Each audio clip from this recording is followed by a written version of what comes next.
brate, htjeli smo mi da uzmemo Urusa, ali znaš, mnogo je upadljiv. Aha, jasno.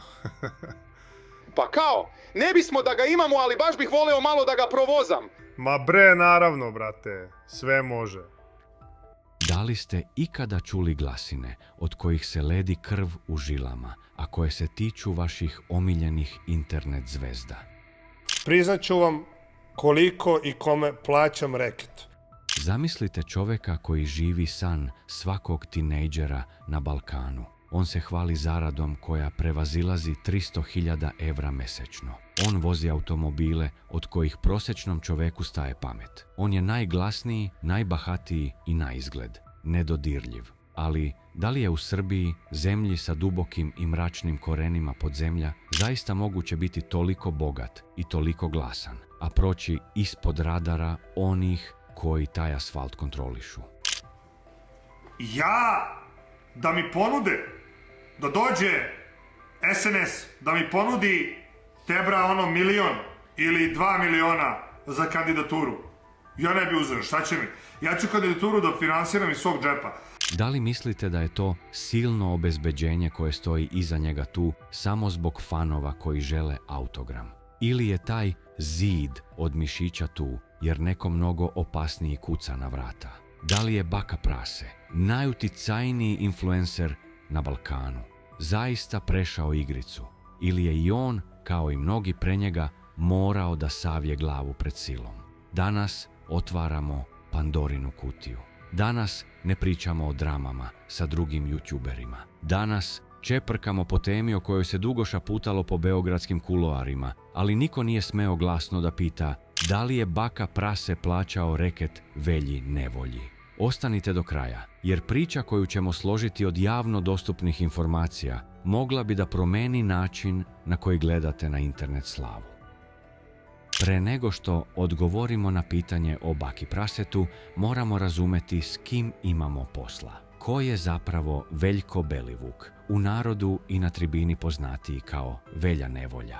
Ovo nije priča o običnom navijaču. Ovo je priča o čoveku koji je prema optužnicama i svedočenjima izgradio imperiju straha.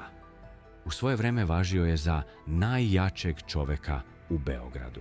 Njegova grupa Principi nije bila samo navijačka frakcija. Bila je to, kako tužilaštvo tvrdi, dobro organizovana kriminalna vojska koja je operisala iz srca Beograda, sa stadiona Partizana. Priče o Velji Nevolji su bile jezive i pre njegovog hapšenja.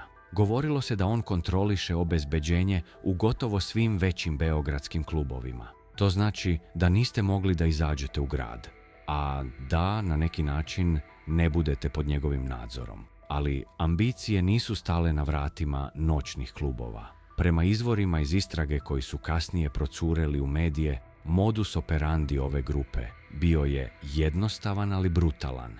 Nametanje zaštite. Mi te čuvamo. A od koga? Pa, od nas. To je klasična definicija reketa. Analiza beogradskog podzemlja tih godina govori nam jednu stvar. Niko ko je pravio ozbiljan novac nije bio siguran. Investitori, ugostitelji, pa čak i estradne zvezde, svi su bili na meniju. Zašto? Zato što kriminal ne poznaje granice. On poznaje samo profit. A gde je bio najveći, najbrži i najlakši profit u Srbiji tih godina? Na internetu. Velja Nevolja je, prema svemu sudeći, shvatio ono što mnogi tradicionalni kriminalci nisu. Digitalni novac je stvaran novac. I tu na scenu stupa naša zlatna koka.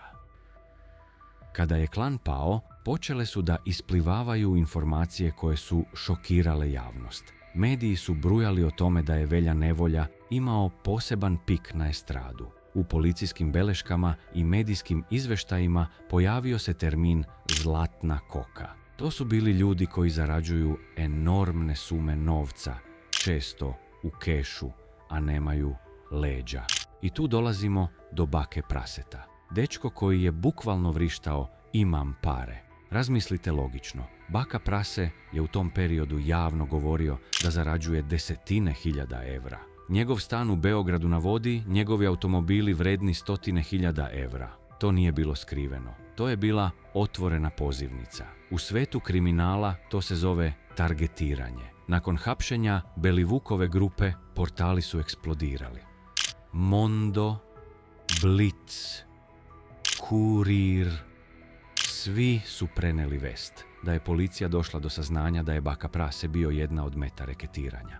Priča je išla ovako. Baki je navodno traženo da plaća mesečni iznos, pominjala se cifra od čak 15.000 evra u zamenu za zaštitu. Zaštitu od koga? Od navijača, od drugih klanova ili jednostavno zaštitu od toga da mu se ne desi nevolja. Ali ovo nisu bile samo prazne priče. Postojao je presedan. Slučaj Stefana Đurića Raste. Svi znamo šta se desilo. Rastin automobil, luksuzni Mercedes, pronađen je u posedu Belivukove ekipe nakon hapšenja. To je bio materijalni dokaz da su umetnici bili pod pritiskom. Ako su mogli da pritisnu Rastu, koji važi za momka sa ulice, šta su tek mogli da urade YouTuberu koji dane provodi igrajući igrice? Ovdje dolazimo do ključnog pitanja. Da li su te glasine bile tačne? Da li je Baka zaista otvorio novčanik? Sve priče i svi putevi vode do jednog događaja. Jednog rođendana u Šapcu. Ovo je trenutak gdje se priča lomi i gdje imamo dve verzije istine. Prema Baki Prasetu, koji je o ovome govorio tek nakon što je pukla bruka, on je dobio poziv da prisustvuje rođendanu deteta jednog bitnog čovjeka. On tvrdi da je otišao, da su ga tamo dočekali Velja Nevolja i Marko Miljković i da je atmosfera bila korektna. Baka je rekao, pristao sam i otišao sam u Šabac. Došao je Rasta, Velja i Mare. Tu je sve bilo super, sve sam mu pričao. Oni su bili oduševljeni. Prema njegovoj verziji rastali su se kao prijatelji, uz međusobno poštovanje. Nije bilo pretnji, nije bilo straha. Ali postoji i druga strana medalje, mračnija strana. Tokom medijskog rata između vlasnika Pink televizije, Željka Mitrovića i Bake Praseta pojavio se navodni zaštićeni svedok. Čovjek koji tvrdi da je bio u toj prostoriji. Njegova priča ledi krv u žilama. Taj svedok je za televiziju Pink izjavio sljedeće. Laž je da mu Velja nije udario šamar. To se desilo. To je način na koji je počeo da plaća reket. Svedok dalje tvrdi da je taj šamar bio inicijacija. Trenutak poniženja kojim se uspostavlja hijerarhija. Ti si možda zvezda na internetu, ali ovdje si niko. Nakon toga je navodno počela poslovna saradnja, što je eufemizam za plaćanje reketa. Šta je istina? Da li je Baka Prase u strahu za svoju reputaciju alfa mužjaka prečutao poniženje? Ili je svedok bio samo pion u medijskom ratu stvorenom da se uništi Bakina karijera? Činjenica je da su i Rasta i Baka i Velja bili na istom mestu. To niko ne spori. Ono što se desilo iza zatvorenih vrata ostaje tajna, koju znaju samo oni koji su bili unutra. I tako dolazimo do februara 2021. Velja Nevolja je uhapšen. Srbija je u šoku zbog detalja o kući strave. A kako reaguje Baka Prase? Kada su ga novinari pitali za reketiranje, on je odgovorio u svom stilu, kroz smeh i sarkazam. Ja sam reketirao njih. To je bio njegov odbrambeni mehanizam, šala. Ali mnogi psiholozi i analitičari govora tela bi rekli da je taj smeh možda bio maska za olakšanje. Jer ako je reket postojao, hapšenjem Velje Nevolje, taj dug je preko noći nestao. Hajde da sumiramo dokaze koje imamo iz javno dostupnih izvora. Motiv. Baka Prase ima ogroman novac i javno ga pokazuje. Savršena meta. Prilika. Potvrđen susret sa vrhom klana u Šapcu. Obrazac. Slična stvar se desila Rasti, što je dokazano oduzimanjem automobila. Glasine. Brojni mediji i svedoci koji tvrdi da je reket postojao. Međutim, moramo biti pošteni. Nikada nije podignuta zvanična optužnica u kojoj se navodi da je Bogdan Ilić bio žrtva iznude u ovom slučaju. Njegov automobil nikada nije nađen u policijskoj stanici kao Rastin. spored glasina, reket je bio stvaran. Mnogi veruju da je baka plaćao mir. Drugi veruju da je imao neverovatnu sreću i da je uspeo da pliva u tim vodama koristeći svoju popularnost kao štit. Možda je istina negde između. Možda nije plaćao u kešu, već kroz promociju, pojavljivanje, legitimaciju njihovog stila života. Problem je što se baka hvali tim parama. To ulazi u oči. I dokle god se hvalite milionima u okruženju gde ljudi preživljavaju, bit ćete meta. Velja nevolja je možda sklonjen sa ulice, ali princip zlatne koke ostaje večan. Na kraju dana, šta vi mislite? Da li je moguće da klinac od 20 i kusur godina, bez ikakve kriminalne zaleđine, uđe u kavez sa lavovima, prošeta se i izađe nepovređen? Da li verujete baki kada kaže da su se samo družili? Ili verujete onoj staroj narodnoj gde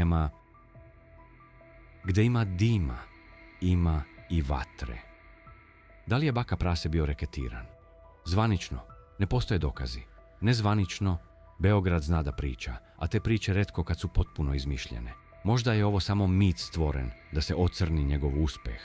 A možda je baka prase najveći srećnik na balkanskoj sceni koji je izbegao sudbinu mnogo opasnijih igrača.